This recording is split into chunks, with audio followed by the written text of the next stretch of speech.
Question number 26 करना है आज हमें। तो क्वेश्चन नंबर 26 है, what is space wave propagation, give two example of communication system which we use space wave mode.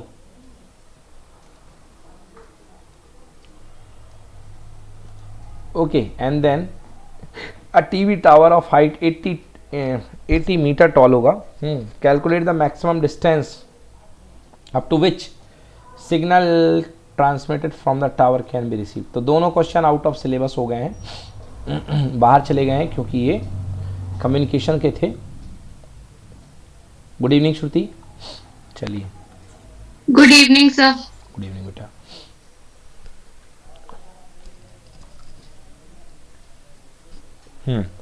Space wave communication को line of site propagation बोलते हैं। ये वाला भी कंप्लीट हो चुका है। चलिए नेक्स्ट क्वेश्चन करते हैं, अगला जो हमारे काम का है, क्वेश्चन नंबर 27। पढ़िए श्रुति, क्वेश्चन पढ़िए। In a meter bridge, the null point is found at a distance of 40 centimeter from A. If a resistance of 12 ohm is connected in parallel with S, the null point occurs at 50 centimeter from A. Determine the values of R and S. कह रहा है कि एक metre bridge है जिसमें null point जो होता है, एक मीटर ब्रिज है जिसमें नल पॉइंट जो होता है 40 सेंटीमीटर पर मिलता है। If the resistance 12 ohm is connected parallel if the resistance of 12 ohm अगर एस के साथ कर दिया जाए तो नल पॉइंट आपको 50 सेंटीमीटर पे ए से मिल जाता है। तो आर और एस दोनों की वैल्यू फाइंड करना है। चलिए करते हैं सॉल्व।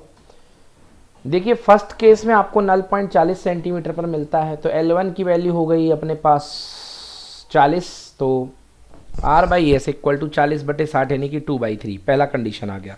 बोलो बच्चों, क्लियर कि not clear? Clear sir. Okay, अब देखिए सेकंड केस में आपके पास जो है एस डैश मान लेंगे, नया जो रेजिस्टेंस है पैरेलल में लगाया है, तो पैरेलल में एस और 12 और वो अननोन एस लगाने के बाद नया रेजिस्टेंस हो गया इतना। तो जो आपको मिल रहा है नल पॉइंट वो 50 पर, तो R upon S dash equal to इतना आ गया, यानी S dash equal to R. तो S dash equals to R आ गया है, S dash equals to R, और from 1 S equal to 3/2 R है। तो फ्रॉम 1 जो है S equal to 3/2 R. Substituting the value in 2, तो हम यदि वैल्यू रख देते हैं यहाँ पे सेकेंड इक्वेशन में, सेकेंड इक्वेशन ये है, तो एस डैश और आर में हमारे पास रिलेशनशिप आ जाएगी। वो कितनी आ जाएगी?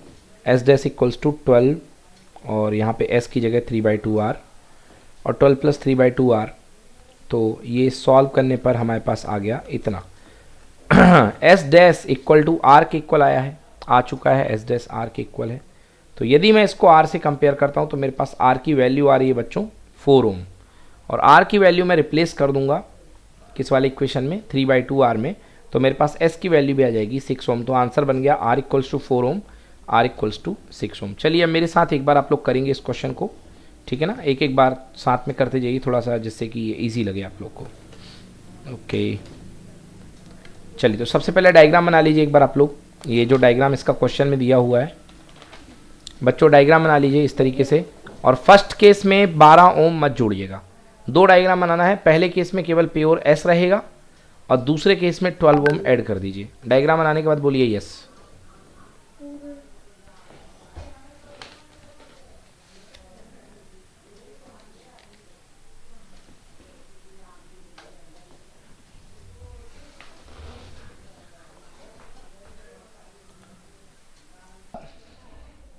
अब डायग्राम बनाने के बाद आप पहला इसका पार्ट शुरू कीजिए। दो डायग्राम बना लीजिएगा, एक डायग्राम लेफ्ट में और एक डायग्राम राइट में। ये वाला मतलब जो है 12 ओम वाला है उसको राइट में बना लीजिएगा, जिससे बेहतर रहेगा। ओके बच्चों, अब क्या करो बेटा, पहला केस में लिखो L1 इक्वल टू 40, जिससे R और S में एक रिलेशन निकालो।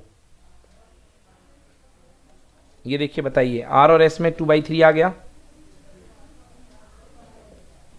आ गया सर। चलिए सेकेंड केस में जो राइट साइड डायग्राम बनाया हुआ उसमें पैरेलल लगा दो बेटा, S dash equal to 12s upon 12 plus S.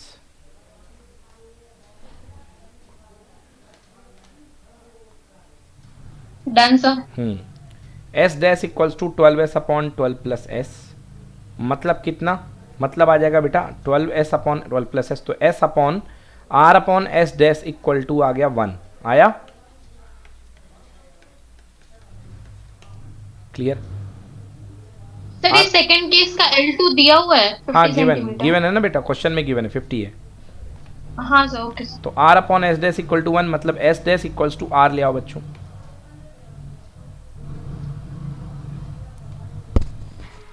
Yes sir.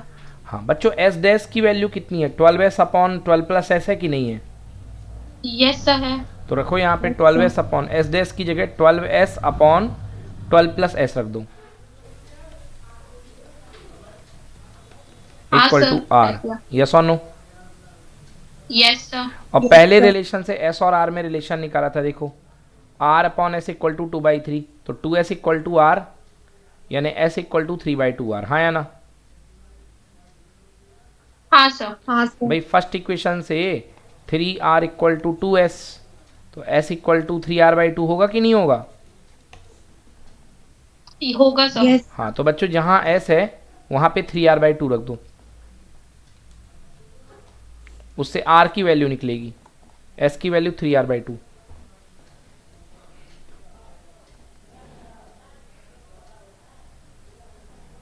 Yes sir, done. कितनी आई वैल्यू r की?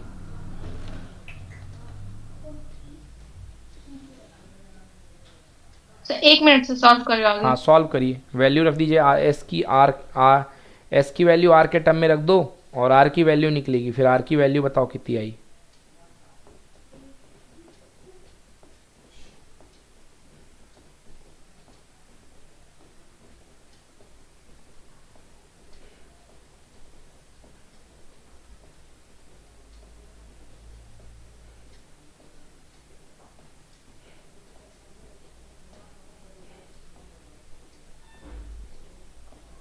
Sir R is equal to 4 ohm आ रही है। हाँ बिल्कुल सही, r equal to 4 ohm, very good बेटा।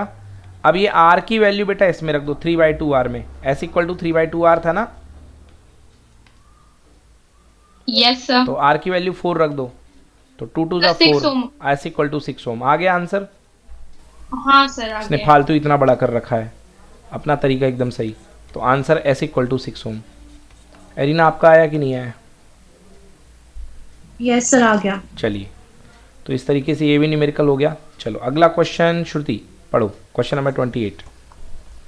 Describe briefly with the help of a labeled diagram the basic elements of an AC generator. State its underlying principle. Show diagrammatically how an alternating EMF is generated by a loop of wire rotating in a magnetic field. Write the expression for the instantaneous value of the EMF induced in the rotating loop. Okay, expression like लिखना है EMF के लिए E0 sin omega T. चलिए, और सारे describe briefly the help of level diagram, basic element मतलब उसके construction part बताने हैं। चलिए एरिना पढ़िए। AC generator, AC generator consists of four main parts. First, field magnet. It produces the magnetic field. In the case of a low power dynamo, the magnetic field is generated by a permanent magnet. While in the case of large power dynamo, the magnetic field is produced by an electromagnet. ठीक। Armature. It consists of a large number of turns of insulated wire in the soft iron drum or ring. It can revolve round an axle between the two poles of the field magnet. The drum or ring serves the two purposes. First, it serves as a support to coils. Second, it increases the magnetic field due to air core between being replaced by an iron core. Next slip rings. Slip rings. The slip rings R1 and R2 are the two metal rings to which the ends of armature coil are connected. These rings are fixed to the shaft which rotates the armature coil so that the rings also rotate along with the armature. Brushes. These are two flexible metal plates or carbon rods P1 and P2 which are fixed and constantly touch the revolving rings. The output current in external load RL is taken through these brushes. बिल्कुल सही। Principle. एक minute बच्चों, देखिए इस तरीके का diagram होता है। ओके, ये वाले इसका कनेक्शन इससे रहता है और ये अंदर से आते हुए ये जो कनेक्शन रहता है इससे रहता है। ये दो ब्रशेस हो गए, ये डायग्राम आप बना लीजिएगा बाद में।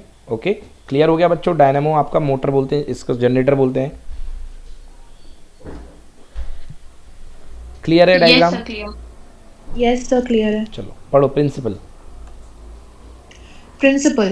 When the armature coil is rotated in the strong magnetic field, the magnetic flux linked with the coil changes, and the current is induced in the coil, its direction being given by Fleming's right hand rule.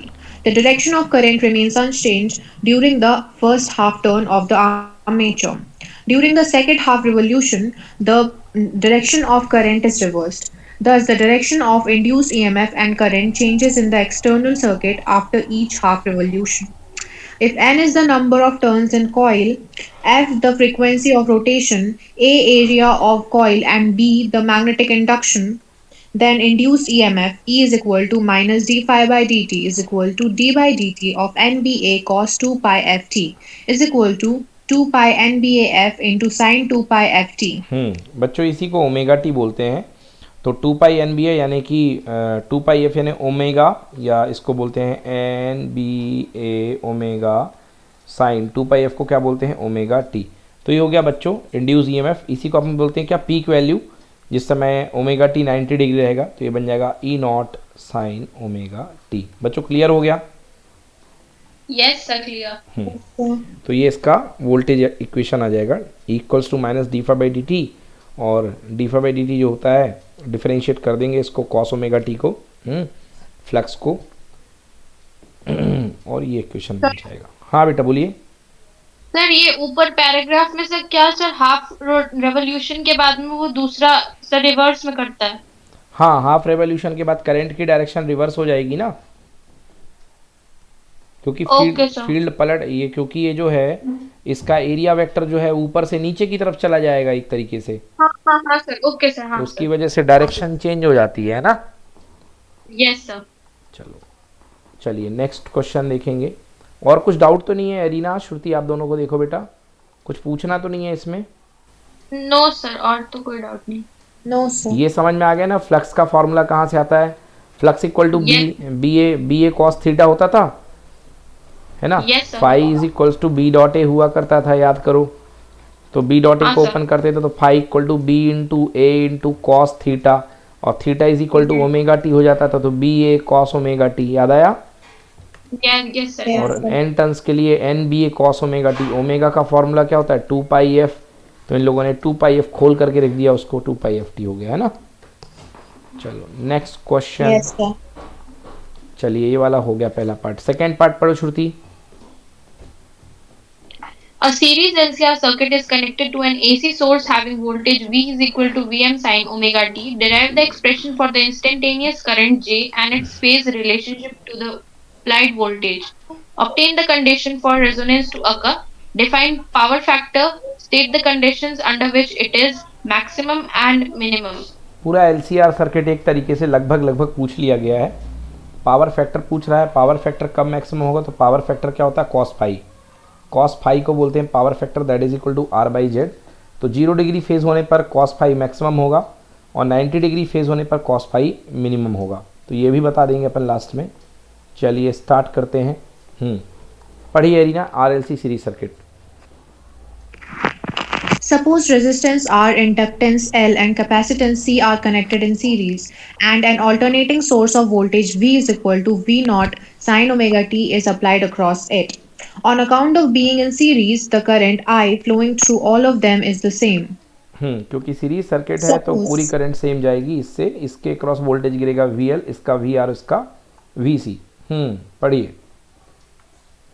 Suppose the voltage across resistance R is VR, voltage across inductance L is VL, and the voltage across capacitance C is VC. The voltage VR and current I are in the same phase. The voltage VL will lead the current by angle 90 degree, while the voltage VC will lag behind the current by angle 90 degree. हाँ, Clearly, VC इसका diagram बना लेते। देखिए VR जो है ऐसा बना लीजिए, VR जो है करंट के साथ सेम फेज में होगा। जो आपका VR होगा वो करंट के साथ सेम फेज में होगा। जो VL होगा वो करंट से जो होगा 90 डिग्री अपवर्ड फेज पे रहेगा, और जो VC जाएगा आपका वो डाउनवर्ड रहेगा। ऐसा डायग्राम बना लीजिए, है ना। और करंट के साथ सेम फेज में जो होगा वो रेजिस्टिव वोल्टेज आपका ड्रॉप होगा, और यहाँ पे VL और यहाँ पे VC। चलिए पढ़िए आगे, पढ़िए बेटा clearly. Clearly, VC and VL are in opposite direction. Therefore, their resultant potential difference is equal to VC minus VL if VC is greater than VL. हाँ, अगर Thus, capacitive V capacitive dominant circuit है तो जो VC, देखिए इसमें हमने V L ऊपर लिया, वीसी नीचे लिया है, और डोमिनेंट सर्किट हम वीसी को बता रहे हैं, तो वीसी का वोल्टेज अगर वीएल से ज़्यादा है तो नीचे की तरफ फेज़र टूट जाएगा, और जो नेट वोल्टेज ड्रॉप होगा वो आएगा कितना, वीसी माइनस वीएल। जो गैप बनेगा वो वीसी और वीएल का, वो बनेगा वीसी माइनस वीएल। तो अब हम ट्रायंगल बनाएंगे तो ऐसा बनेगा, और ये अपना जाएगा रिजल्टेंट वोल्टेज। चलिए पढ़िए, पढ़िए 10 VC V R and VC minus VL. Thus, VR and VC minus VL are mutually perpendicular and the phase difference between them is 90 degree. As applied voltage across the circuit is V, the resultant of VR and VC minus VL will also be V. From From figure, V square is equal to VR square plus VC minus VL whole square. V is equal to under root VR square plus VC minus VL whole square. हाँ बच्चों, आ गया समझ में इतना कि नहीं आया? Yes, sir. Raja. देखिए मैंने जब आपको कराया था तब मैंने इंडक्टर का वोल्टेज ज़्यादा माना था, तो मेरा जो फेज़र टूटता था वो ऊपर की तरफ टूटता था बच्चों। वीएल ऊपर था, वीसी नीचे था, तो मैं ऊपर की तरफ तोड़ता था वीएल माइनस वीसी, और इधर पे गिरता था वीआर, तो अंडर रूट जाके वो भी बनता था। बट इसमें कैपेसिटर का वोल्टेज ज़्यादा होगा क्योंकि इसका रिएक्टेंस ज़्यादा होगा, तो वीएल माइनस वीसी। इसका देखो डायग्राम बना है क्या? नहीं बना, चलो कोई बात नहीं। हाँ बच्चों अब देखिए वोल्टेज पढ़ो बेटा Arina. V R equal to VR is equal to R into I, VC is equal to XC into I, and VL is equal to XL into I, where XC is equal to 1 by omega C is equal to capacitance reactance, and XL is equal to omega L is equal to inductive reactance. V is equal to under root RI whole square plus XCI minus XLI whole square. Impedance of circuit Z is equal to V by I is equal to under root R square plus XC minus XL whole square. Z is equal to under root R square plus XC minus XL whole square is equal to under root R square plus 1 by omega C minus omega L whole square. Instantaneous current I is equal to V naught sine omega t plus phi upon under root R square plus 1 by omega C minus omega L whole square. हाँ देखिए यहाँ पे जो अपने पास आ रहा है current equal to voltage upon resistance. Current equal to अपने पास आ गया वोल्टेज अपॉन रेजिस्टेंस, तो V इक्वल टू लिया है करंट, वोल्टेज इक्वल टू लिया है V naught sine omega t plus five. मतलब जो नेट वोल्टेज है, एक मिनट, अब ये नेट वोल्टेज कह रहा है sign omega t plus five, sign omega t plus five. देखिए यहाँ पर इन लोगों ने नेट वोल्टेज को फाई एंगल लीड पे मान लिया है, बट यहाँ पर जो हो रहा है ये तो लैग कर रहा है। मतलब इन्होंने लिया है VL, मतलब नीचे की तरफ VC को डोमिनेंट लिया है, बट ऐसा नहीं होगा। ये एक्चुअली VL के लिए इन लोगों ने सॉल्व किया है, लिया भले है, तो थोड़ा सा चेंज करने की ज़रूरत है। वो जो प्लस फाई है बेटा उसको माइनस फाई कर दो, और कुछ भी नहीं। ये जो प्लस फाई आएगा यहाँ पे माइनस फाई आएगा। बोलो समझ में आया कि नहीं आया? सर एक बार रिपीट कीजिए। एक बार रिपीट कर देता हूँ। देखो करंट इक्वल टू होता है net voltage upon resistance, impedance. बोलो यस और नो? Yes sir. बच्चों इम्पीडेंस तो समझ में आ गया आपको? Yes sir. और जो आपके पास जो वोल्टेज आ रहा है, जो net voltage I equal to V by R है ना, I is equal to V by R. जो आपने वोल्टेज लगाया था, एक मिनट, आपने वोल्टेज क्या लगाया था? आपने वोल्टेज लगाया था V equal to V naught sine omega t. बोलो हाँ, लगाया था कि नहीं लगाया था? हाँ, V naught sine omega t मतलब आपने लगाया था, तो V naught sine omega t pure resistance के क्रॉस जाएगा। तो इस तरीके से जो नेट वोल्टेज फाइनली अब की सिचुएशन में जिस समय XC बड़ा है और XL छोटा है, तो आपको पता है कि अगर XC बड़ा होगा और XL छोटा होगा तो यहाँ की तरफ वोल्टेज जाएगा, मतलब जो करंट का जो फेज है उससे लैग करेगा, ना कि लीड करेगा। यस और नो? Yes sir. पीछे जा रहा ना बेटा? Yes, देखो ना, sir. पीछे तो जा रहा है, हाँ या ना? हाँ हाँ सर। सर। हाँ, तो वी आर में करंट के साथ वोल्टेज जीरो फेज में होता है, तो तो ये तो लैग कर रहा है ना बेटा, तो मतलब जो रिजल्टेंट वोल्टेज निकलेगा वो होगा V naught sine omega t minus five, क्योंकि बेटा ये जो होता है, ये वाली जो लाइन होती है V naught sine omega t, ये वाली लाइन होती है V naught sine omega t plus five, तो नीचे वाली क्या होगी, माइनस फाइव होगी कि नहीं होगी बताओ। Yes sir. अभी भी नहीं आया समझ में? यस सर, आ गया। Yes, sir.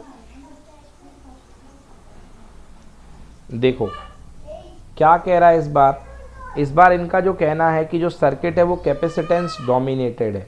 तो यदि इसको देखा जाता है तो आपको पता है कि जो रेजिस्टिव वोल्टेज होता है वो रेजिस्टिव वोल्टेज जो होता है वो करंट के सेम फेज में होता है। मतलब आपका जो V naught sine omega t जो है वो इसके ऊपर ड्रॉप कराएगा, रेजिस्टेंस के ऊपर वोल्टेज उसी फेज में, साइन ओमेगा टी के फेज में ऊपर 90 डिग्री लीड करता है करंट से, जो होता है वो 90 डिग्री लीड कौन करा करता है, इंडक्टिव वोल्टेज VL, और करंट से 90 डिग्री लैग कौन करता है बेटा, कैपेसिटिव वोल्टेज VC। बोलो हाँ। हाँ सर। तो जो नेट वोल्टेज यहाँ पे ब्रेक होगा वो होगा VC माइनस VL, है ना कि नहीं होगा, बोलो। हाँ सर। ओके, तो होगा आपके सर। पास जो नेट वोल्टेज आया है वो देखो कैसा दिख रहा है, वो तो आपको लैग करता दिख रहा है ना। नेट वोल्टेज यहाँ पे जो आपके पास आ रहा है डाउनवर्ड, ये जो नेट वोल्टेज आपके पास जो वोल्टेज का फेजर बन रहा है आपका फाइनली, वो तो इस फाई से ओमेगा टी एक्सेस से तो डाउनवर्ड लैग करता दिख रहा है कि नहीं दिख रहा है, बोलो। Yes, sir. यस भाई ऊपर जाता तो प्लस फाइव होता, तो यहाँ पे मिस्टेक ये है बेटा, केवल यहाँ पे ये माइनस फाइव होना चाहिए और कुछ नहीं। समझ में आया कि नहीं आया? यस सर, आ गया। बस Yes, और कुछ आ भी गया। नहीं है, बाकी सब कुछ सही है, करंट की वैल्यू यही आएगी। ओके, कोई प्रॉब्लम? Okay sir. चलो नो सर। बेटा पढ़ो, condition for resonance to occur in the series circuit. Condition for resonance to occur in a LCR AC circuit. For resonance, the current produced in the circuit and EMF applied must always be in the same phase. Phase difference phi in series LCR circuit is given by 10 phi is equal to XC minus XL upon R. For resonance, phi is equal to 0. Therefore, XC minus XL is equal to 0, which means XC is equal to XL. If omega r is resonant frequency, then Xc is equal to 1 by omega Rc and XL is equal to omega RL. Therefore, 1 by omega Rc is equal to omega RL is equal to omega R is equal to 1 by under root LC. Power factor is the cosine of phase angle phi, that is cos phi is equal to R by S. For maximum power, cos phi is equal to 1 or Z is equal to R, that a circuit is purely resistive. For minimum power, cos phi is equal to 0 or R is equal to 0, that is circuit should be free from ohmic resistance. हाँ बच्चों बताओ कोई दिक्कत इसमें? No sir. Resonant sir एक frequency बार से scroll कर दीजिए ऊपर की तरफ की नीचे की तरफ बेटा? सर, नीचे की तरफ से। Okay,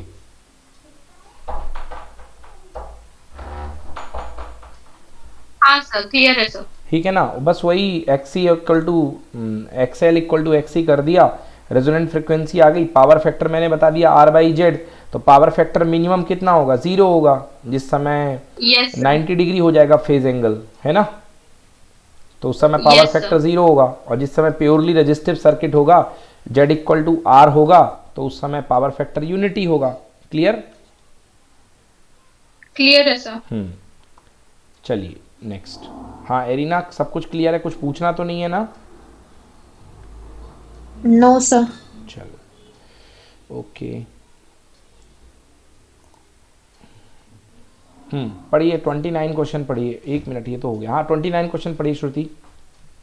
State Huygens principle. Show with the help of a suitable diagram how this principle is used to obtain the diffraction pattern by a single slit. Draw a plot of intensity distribution and explain clearly why the secondary maxima become weaker with increasing order n of the secondary maxima. Okay, state Huygens principle, show that with the help of suitable diagram how this principle is used to obtain the diffraction pattern of single slit.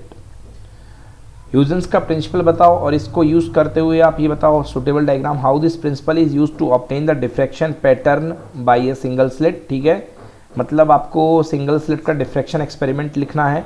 Draw a plot of intensity distribution and explain clearly why the secondary maxima become weaker with increasing order n of the secondary maxima. Why the secondary maxima becomes weaker with increasing order n of the secondary maxima? मतलब जैसे जैसे आप number of वो बढ़ाते जाओगे, fringes बढ़ाते जाओगे, तो उनकी इंटेंसिटी कम होती जाएगी। इसका रीज़न आपको देना है। चलिए, तो पहला पार्ट कर लेते हैं, सेकेंड पार्ट बाद में देखेंगे। चलिए, हाँ पढ़िए एरिना, हाइजेंस प्रिंसिपल पढ़ो बेटा। Every point on a given wavefront may be regarded as a source of new disturbance. The new disturbances from each spread out in all directions with the velocity of light and are called the secondary wavelets. The surface of tangency to the secondary wavelets in forward direction at any instant gives the new position of the wavefront at that point of time. Let us illustrate the principle by the following examples. हाँ बच्चों, ये तीनों line clear है आपको? Huygens principal में मैंने पढ़ाई थी। सर थर्ड पॉइंट एक बार आप बताइए। थर्ड पॉइंट ये था बेटा कि आप याद करो कि जैसे ये आपके पास कोई वेवलेट हुआ करती थी, तो ये वेवलेट से ये डिस्टर्बेंस यहाँ पर पहुँचता रहा है, यहाँ पे पहुँचता रहा है, यहाँ पे पहुँचता रहा है, तो यहाँ पे सेकेंडरी वेवलेट बना करती रही हैं। याद आया? Yes sir. सेकेंडरी वेवलेट के आउटर जैकेट को ज्वाइन कर देते थे तो फिर से वेव फ्रंट बन जाता था। याद आया? यस हाँ, सर। तो वही लिख रहा, आउटर जैकेट मतलब द सरफेस ऑफ टेंजेंसी, मतलब इसके ये टेंजेंट के सरफेस को ज्वाइन करने पर नया वेव फ्रंट मिल जाता है ना। To the secondary wavelet in forward direction at any instant give the new position of the wave front at that time. अब क्लियर हुआ? ओके, यस सर क्लियर है। हाँ, let us illustrate this principle by the following example. पढ़िए, let A be Let A be shown in the figure be the section of wavefront in homogeneous isotropic medium at t is equal to 0.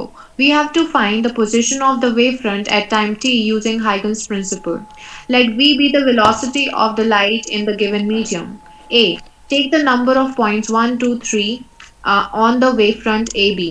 These points are the sources of secondary wavelets. चलो देखो, ये बेटा main source था, main source था। अब यहाँ से जो डिस्टर्बेंस है यहाँ पर पहुँचा, यहाँ पर पहुँचा, और यहाँ पर पहुँचा, यहाँ पर पहुँचा, यहाँ पर पहुँचा, ठीक ना। ये 1 2 3 ये पॉइंट है। Take the number of point 1 2 3 on the wave front A B. ये जो आपका पहला वेव फ्रंट है बेटा A B, primary wave front, ये जो है आपका पहला वेव फ्रंट है ए बी। ठीक है, बोलो yes. Yes sir. Yes sir. These point are the sources of the secondary wavelet. अब ये जो पॉइंट है बेटा, ये क्या करेंगे, अपना अपना डिस्टर्बेंस फेंकेंगे, तो इधर भी फेंकेंगे, इधर भी फेंकेंगे, तो सेम फेज में वाइब्रेट करता हुआ ये पार्टिकल ये बनेगा, इसके डिस्टर्बेंस से ये बनेगा, इसके डिस्टर्बेंस से ये बनेगा, इसके डिस्टर्बेंस से ये, उसके डिस्टर्बेंस से ये। ओके, पढ़ो बेटा। At a time t, At time t, the radius of these secondary wavelets is Vt. Taking each point as center, draw circles of radius Vt. ठीक है। Draw a tangent A1. चलो पढ़ो। Draw a tangent A1 B1 common to all these circles in the forward direction. हाँ, तो यहाँ से Propagation. यहाँ से जो डिस्टर्बेंस है, अगर स्पीड है v और टाइम t मिला है, तो जो डिस्टेंस ट्रेवल होगी स्पीड इनटू टाइम से vt की डिस्टेंस ट्रेवल होगी, तो ये भी सेम डिस्टेंस ट्रेवल होगी, ये भी सेम ट्रेवल होगी, ये भी सेम ट्रेवल होगी। अब इन सबको ज्वाइंट कर दो आप बाहर के, ये सेम पार्टिकल ये बन गए अपने सेकेंडरी वेवलेट बन गए। अब सेकेंडरी वेवलेट के आउटर कोटिंग को ज्वाइन कर दो बच्चों, तो आपका बन गया सेकेंडरी वेव फ्रंट। बोलो क्लियर की not clear? Clear sir. Clear. Draw a tangent A1 B1 common to all these circles in the forward direction। चलिए, propagation of wave front from a point source। एक point source से wave front का propagation कैसे होता है देखते हैं। पढ़िए बेटा। When a monochromatic light, When monochromatic light is made incident on a single slit, we get diffraction pattern on a screen placed behind the slit. The diffraction pattern contains bright and dark bands. The intensity of central band is maximum and goes on decreasing on both sides. Let AB be a slit of width A, and a parallel beam of monochromatic light is incident on it. According to Fresnel, the diffraction pattern is the result of superposition of large number of waves, starting from different points of illuminated slit. Let theta be the angle of diffraction for waves reaching at point P of screen, and AN the perpendicular dropped from A on wave diffracted from B. The path difference between rays diffracted at points A and B, del is equal to P minus AP is equal to BN. In triangle. एक minute बच्चों, इसका diagram नहीं बना है। सबसे बुरी बात यह है कि यहाँ पर इसका डायग्राम नहीं बना हुआ है। तो अब डायग्राम नहीं बना हुआ है तो आप इसको फाइंड कैसे करेंगे? डिफ्रैक्शन को डायग्राम के बिना कैसे इसको एक्सप्लेन कर पाएंगे? ओके हाँ बच्चों, सिंगल स्लिट से डिफ्रैक्शन का डायग्राम आपको यहाँ पे बनाना पड़ेगा। यहाँ पे आपको सिंगल स्लिट से डिफ्रैक्शन का डायग्राम बनाना पड़ेगा। मैं आपको बता देता हूँ, वो डायग्राम आपको शायद याद हो। ये आपके पास टोटल स्लिट के बीच की दूरी को आप लोग बोला करते थे ए, कहीं कहीं पर डी बोलते थे या कहीं कहीं पर ए बोला करते थे, है ना। और क्यों डिफ्रैक्शन का डायग्राम आप लोग को याद है? आप लोगों को मैंने बनवाया था, कहीं पर देख सकते हो क्या?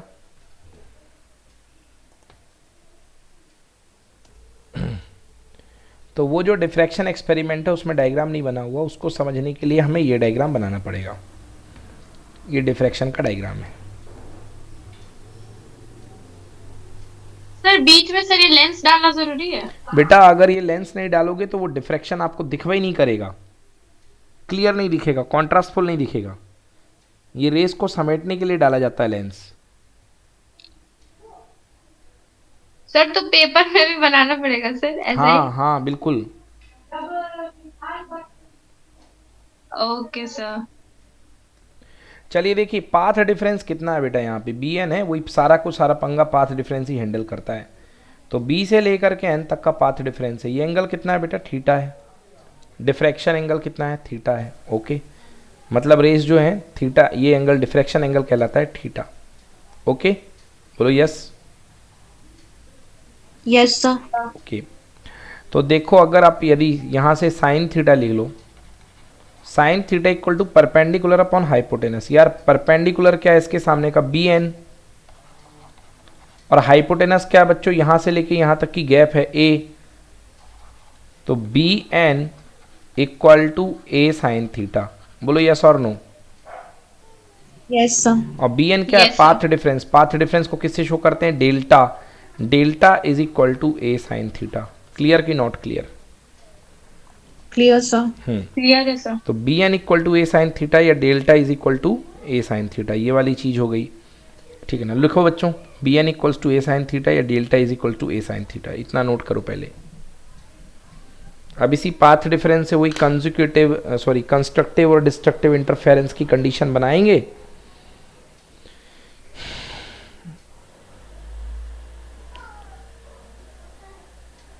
ओके, थीटा हमारे पास आ जाएगा। Yes sir done. चलो डन, लिख लिया? Yes sir done. Okay,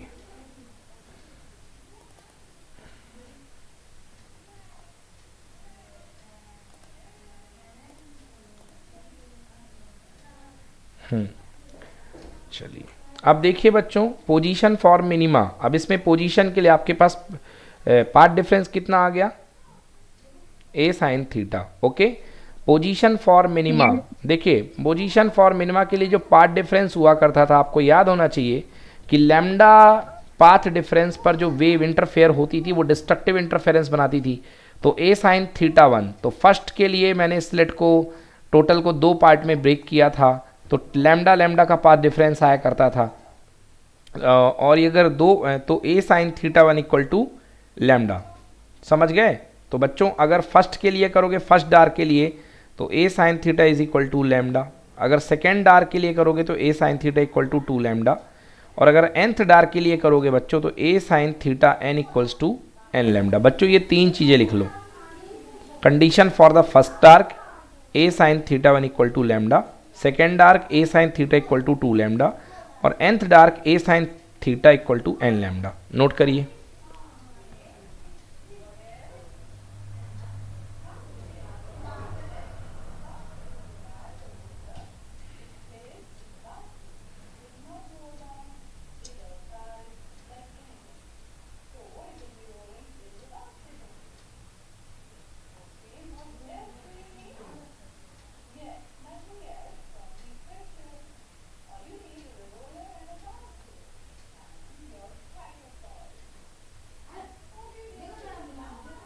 Done, sir.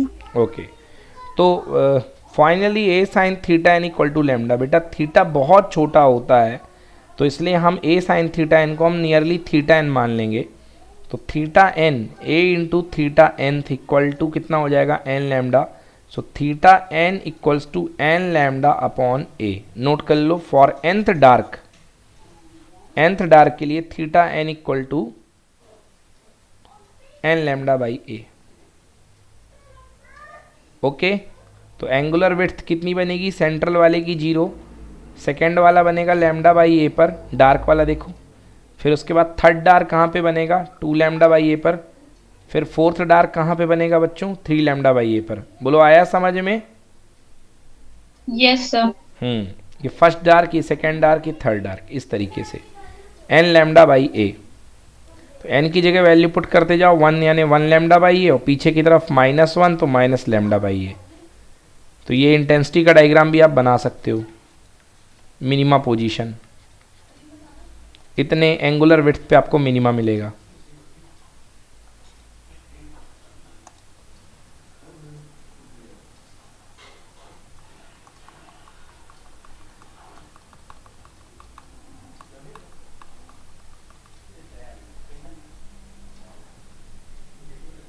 Clear है?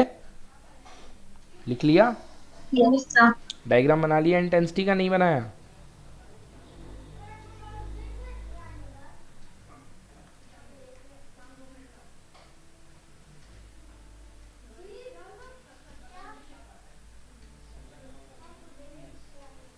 Yes, sir. Done. चलिए अब लिखो पोजीशंस ऑफ सेकेंडरी मैक्सिमा।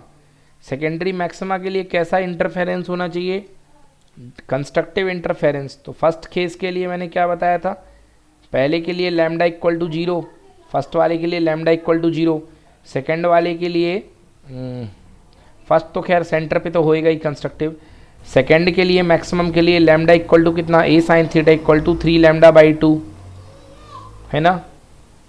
तो हाँ सर। बनाइए सेकेंड के लिए, a sine theta 1 dash, a sine theta 1 dash equal to 3/2 lambda, a sine theta 1 dash. First secondary maxima जो मिलेगा आपका 3/2 लैम्डा, मतलब 1.5 लैम्डा पे मिलेगा। अगला किस पे मिलेगा, 2.5 लैम्डा पे मिलेगा।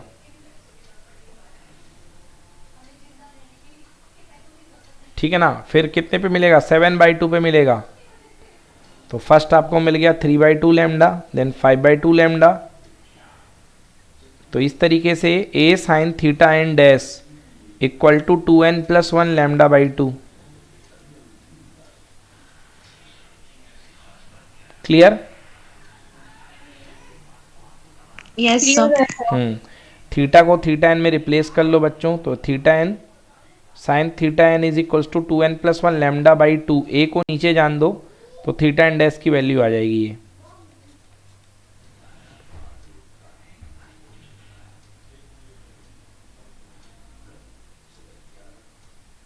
यस सर, आ गया। ठीक है।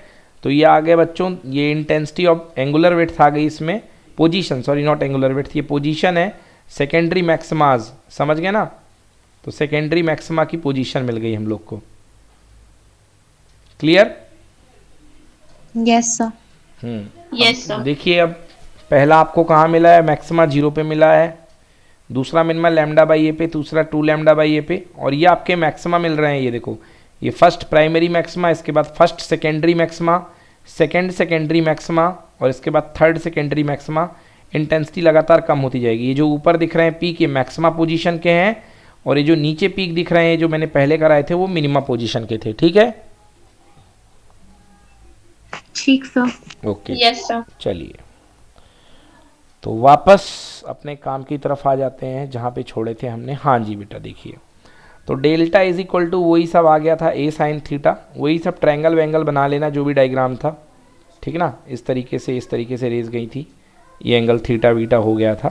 वो डायग्राम बनाने के बाद, वो सब कुछ करने के बाद delta equal to A sine theta.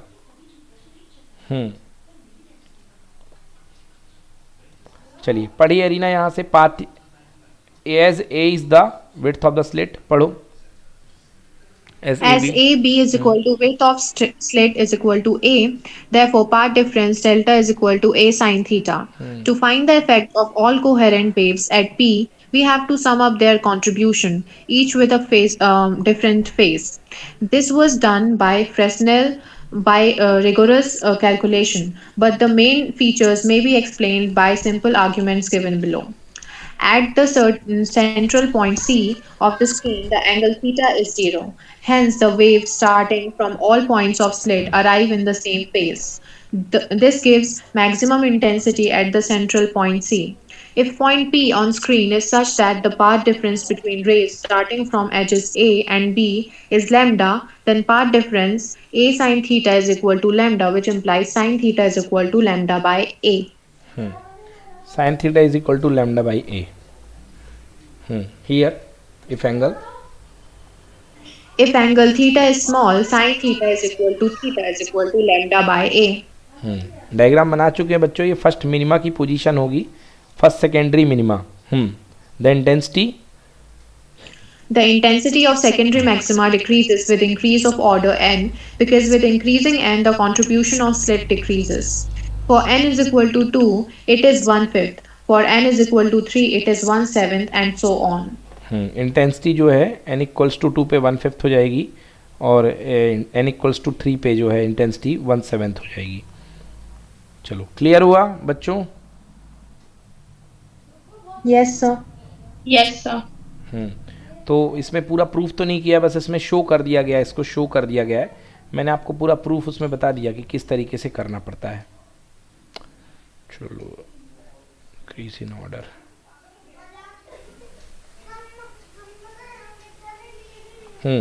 चलिए नेक्स्ट। अगला क्वेश्चन पढ़िए Shruti. Draw Draw a ray diagram to show the working of a compound microscope. Deduce an expression for the total magnification when the final image is formed at the near point. In a compound microscope, an object is placed at a distance of 1.5 centimeter from the objective of focal length 1.25 centimeter. If the eyepiece has a focal length of 5 centimeter and the final image is formed at the near point, estimate the magnifying power of the microscope. चलिए, दूसरा वाला numerical है बच्चों। इसमें सारी चीज़ें पहले ही आप लिख लो बेटा। न्यूमेरिकल के लिए पहली चीज़ें आप लिख लो। कंपाउंड माइक्रोस्कोप है, ऑब्जेक्ट डिस्टेंस बेटा लिखो u इक्वल टू 1.5।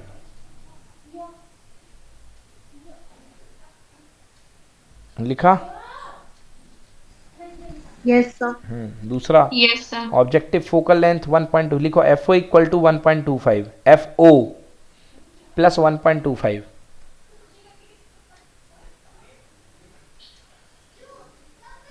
लिखे FE 5 centimetre, FE 5 centimetre.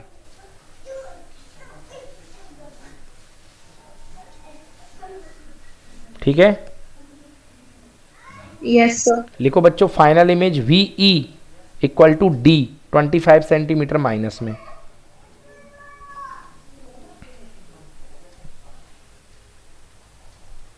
Okay? Yes, sir. अब आपको निकालना है मैग्नीफाइंग पावर, मतलब आपको m चाहिए है। चलो तो पहले फॉर्मूला डिराइव करवा लें, फिर उसके बाद निकलवा देंगे m भी। Sir, VE क्या sir? -25. हाँ, -25 नियर पॉइंट पे बन रहा ना। Yes, sir. चलिए बच्चों, देखिए कैसा होता है सिस्टम इसका। यू ओ ऑब्जेक्टिव लेंस पे रखे हुआ है यहाँ पे।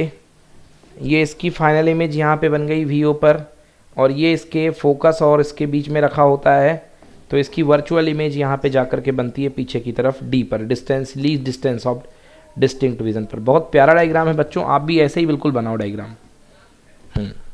बनाइए इसको। ये एफ ओ है, ये एफ ई है।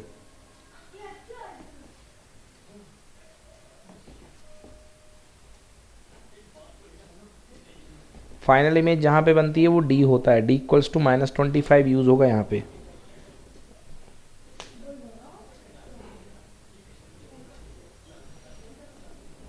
यूओ देखिए, वीओ देखिए और यूई देखिए, और जो वीई है वही डी कहलाएगा।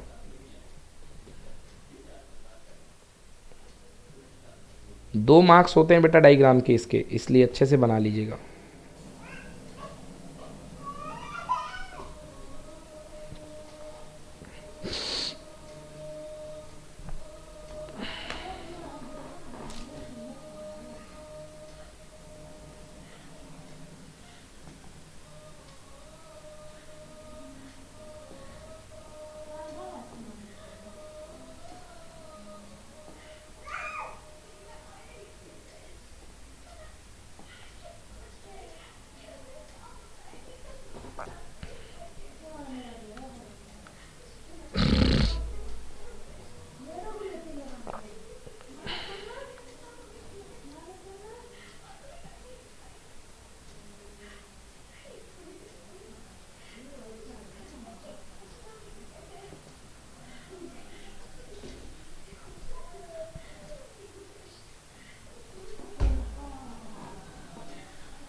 बना लिया जी? सर थोड़ा समय और दिया जाए। हाँ जी। Yes sir, done.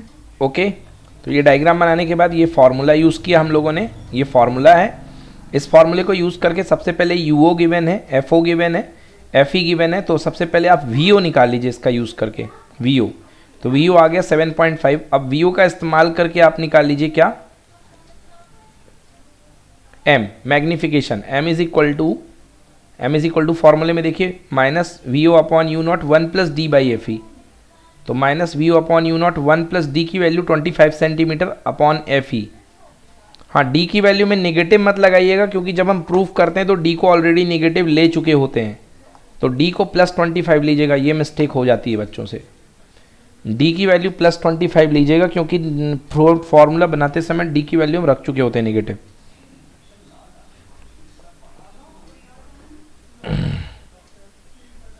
Okay, negative of V naught by U naught, negative of V naught by U naught, okay, 1 plus F O upon F E, negative of V naught by U naught. U naught की value भी +1.5 ही put की गई है, क्योंकि वो जो sign ऊपर आता है वो यू नॉट का ही हुआ करता है, जो ऊपर आया करता है। तो V naught by U naught 1 plus F E. देखिए आपका -30 आया कि नहीं आया बच्चों? यस सर, आ गया। ओके, तो magnification equals to -30। Clear? Clear? Yes sir. चलो, क्वेश्चन नंबर 30 पढ़ो Shruti. Question 30, Explain the formation of depletion layer and potential barrier in a PN junction. पहला पॉइंट In the है, figure given पहला below- point है, इसमें हम depletion layer को बताएंगे, फॉर्मेशन ऑफ डिप्लेशन लेयर को, और बैरियर पोटेंशियल कैसे बनता है वो बताएंगे। दूसरा डायग्राम, दूसरा क्वेश्चन पढ़ो।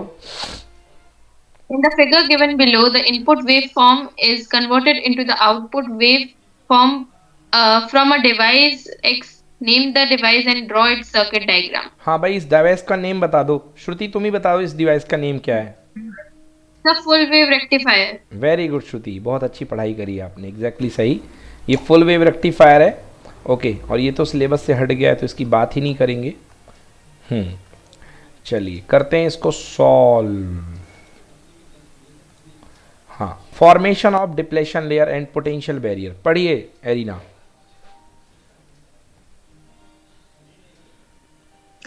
Formation of depletion layer and potential barrier. At the junction, there is diffusion of charge carriers due to thermal agitation, so that some of electrons of N region diffuse to P region, while some of holes of P region diffuse to N region. Some charge carriers combine with opposite charges to neutralize each other. Thus, near the junction, there is an excess of positively charged ions in N region and an excess of negatively charged ions in P region. This sets up a potential difference called potential barrier, and hence the internal electric field EI across the junction.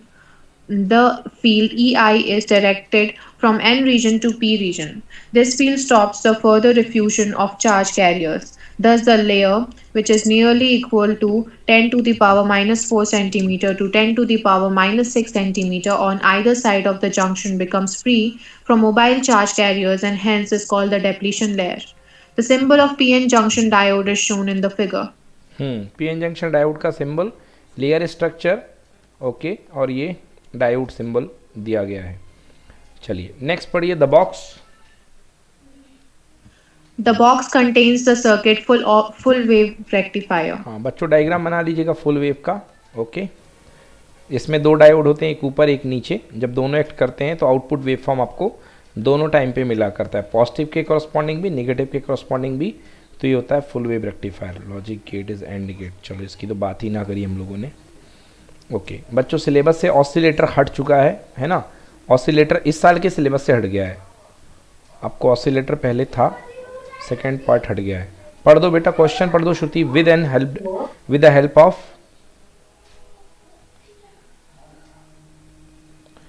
With the help of the circuit diagram, explain the working principle of a transistor amplifier as an oscillator.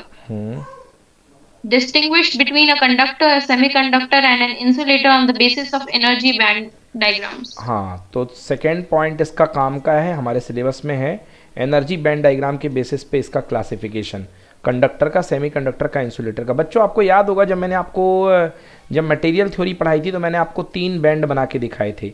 एक में मैंने बताया था कि valence band जो होता है conduction band के ऊपर ओवरलैप हुआ करता है, याद आया कि नहीं याद आया? हाँ सर याद। एक में वैलेंस बैंड और कंडक्शन बैंड का जो गैप हुआ करता है वो मतलब वो 1 इलेक्ट्रॉन वोल्ट के आसपास हुआ करता है, और एक में वैलेंस बैंड और कंडक्शन बैंड के बीच का गैप जो होता है वो मोर देन 3 इलेक्ट्रॉन वोल्ट हुआ करता है। Yes sir. तो ये होते हैं कंडक्टर, ये होते हैं सेमीकंडक्टर, और ये होते हैं इंसुलेटर। आ गया समझ में कि नहीं आया? Yes sir. यहाँ पे आंसर दिया नहीं है बच्चों इन्होंने, बट आपको ये पूरा बना लेना है। जो तीनों डायग्राम मैंने आपको शीट में बना के दिए हैं, प्लीज़ आप लोगों नोट्स देखिए। मैं तो पेपर की तैयारी कर रहा हूँ, बट अच्छे बच्चे होने के लिए आपको वो अपने नोट्स वगैरह ओपन करके उससे पढ़ते रहना थोड़ा थोड़ा, जिससे कंसेप्ट अच्छे मजबूत रहें। पढ़िए बेटा, इफ द वैलेंस, पढ़ो arena. If the valence and conduction bands, If the valence and conduction band overlap, the substance is referred to as a conductor. If the valence and conduction bands have a forbidden gap more than 3 electron volt, the substance is an insulator. If the valence and condition bands have a small forbidden gap which is equal to 1 electron volt, the substance is a semiconductor. चलिए done. समझ में आया कि नहीं आया? Yes, sir. Yes sir. Okay.